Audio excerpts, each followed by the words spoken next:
Hello बच्चों। तो चलिए इस प्रश्न को पढ़ते हैं। मान ज्ञात कीजिए समाकलन dx बटा 1 - 2 sin x। तो यहाँ पर देखो ये समाकलन दिया हुआ है और हमको इसका मान ज्ञात करना है। तो इस प्रश्न में आगे बढ़ने से पहले इस प्रश्न से संबंधित जो मुख्य अवधारणा है उसकी हम चर्चा कर लेते हैं। तो देखो मुख्य अवधारणा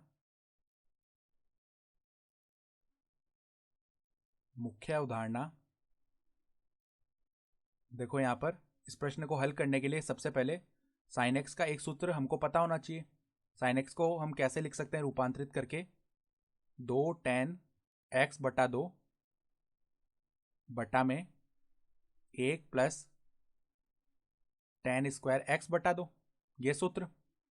और देखो यहाँ पर समाकलन का एक सूत्र भी पता होना चाहिए हमको कि समाकलन dx बटा में x² - a², इसका जो सूत्र होता है वो क्या होता है, 1/2a log Aadhaar e mod x - a बटा में x+a और प्लस में अचर पद c। तो ये दोनों सूत्र हमको पता होने चाहिए।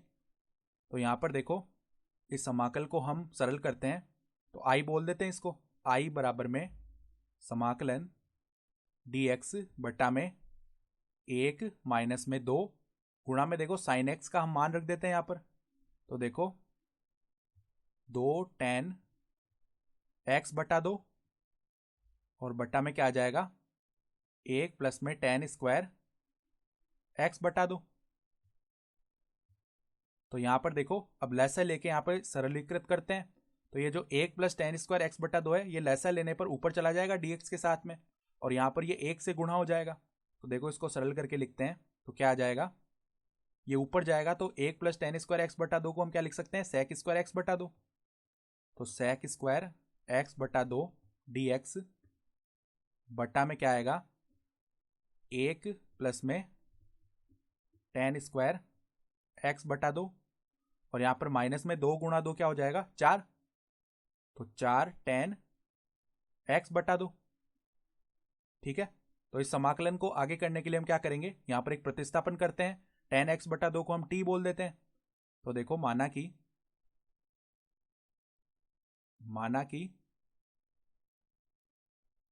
tan x/2 बराबर में t। तो यहाँ पर देखो हम दोनों ओर x के सापेक्ष अवकलन करते हैं। तो tan का अवकलन क्या होगा, पहले sec² और इसके अंदर लिखा हुआ है x/2। फिर देखो श्रृंखला नियम से x/2 का भी अवकलन करना पड़ेगा।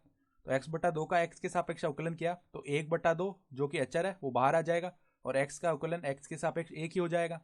फिर देखो t का अवकलन x के सापेक्ष किया तो dt बटा में dx। तो यहाँ पर देखो sec² x/2, यहाँ पर देखो dt बटा में dx आएगा।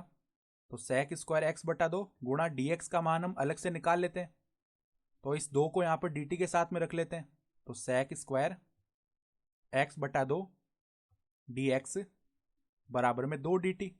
अब ये जो मान है ये हम यहाँ पर i समाकल में रख सकते हैं। देखो ऊपर sec² x/2 dx और tan x/2 की जगह हम t रख सकते हैं।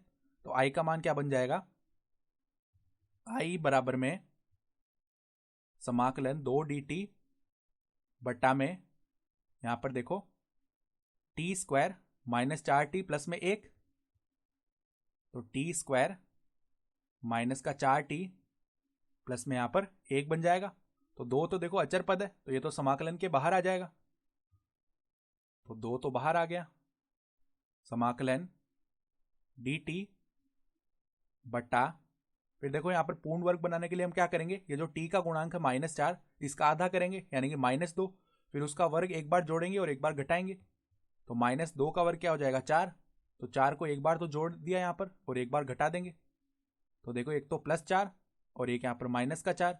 फिर देखो ये जो यहाँ पर पूर्ण वर्ग किसका बनेगा अपने पास में, पूर्ण वर्ग बनेगा t - 2 का। तो देखो 2 तो यहाँ पर ऐसे लिखा हुआ है dt बटा में t - 2 का पूर्ण वर्ग। और यहाँ पर देखो 1 - 4 क्या हो जाएगा, -3। तो माइनस देखो 3 को ऐसे भी लिख सकते हैं, वर्गमूल 3 का वर्ग। ठीक है।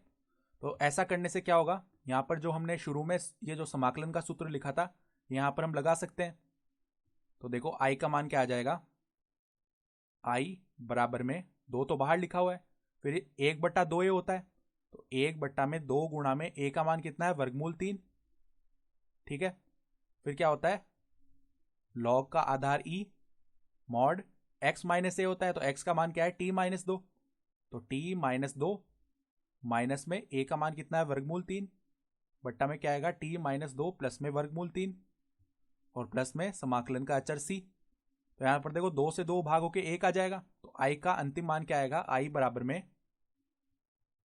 1/वर्गमूल 3 log आधार e। फिर देखो यहाँ पे t का मान भी रख लेते हैं, t क्या माना था हमने, tan x/2। तो देखो tan x/2